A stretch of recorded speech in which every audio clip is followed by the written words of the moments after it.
आज बड़दिन अवसर में पुरी रे भक्त और पर्यटकों प्रबल भिड़ परिलक्षित होइछि। महाप्रभु दर्शन लगी मात्राधिक भक्तों समागम होइछि। भक्त माने दर्शन लगी दीर्घ समय अपेक्षा करने फल सिंहद्वार सम्मुखें थिबा ब्यारिकेड को ठेली अबाधरे प्रवेश करथिले। भक्तों प्रबल भिड़ जोगु पुलिस प्रशासन पक्षरु व्यापक पदक्षेप ग्रहण करा जायतिबा बेले भिड़ नियंत्रण में फेल मारिथिला श्रीमंदिर प्रशासन। तेबे एबेठारु दर्शन व्यवस्था को श्रृंखलित न कले आगकु नुआ वर्ष रे दला चकटा परिस्थिति सृष्टि हेबार यथेष्ट संभावना रहिछि। सेपटे अतिरिक्त एसपी सुनील मिश्र निज प्रतिक्रिया रखी कहते जे सेवायत और वरिष्ठ नागरिकों पई उद्दिष्ट लाइन रे किछि लोक और गुमास्ता अजथा गहली करुथिबारु तांको सेथिरु निवृत्त रखिबाकू कुहा जायछि।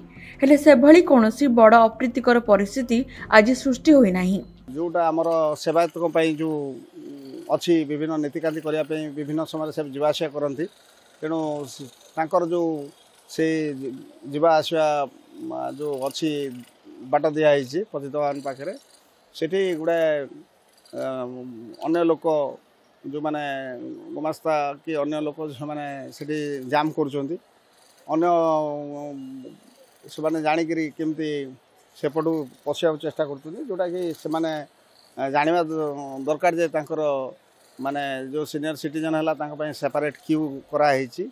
पशिया पय तांकर टेंट सब प्रशासन करिछि। आउ सेमिति अजतारे अन्य पटे कोनोसी लोक पशिया पे चेष्टा करवाटा भूल। सेमिति कोनोसी प्रकार अघटन आमर एपर्यंत दृष्टिगोचर हेनी। आउ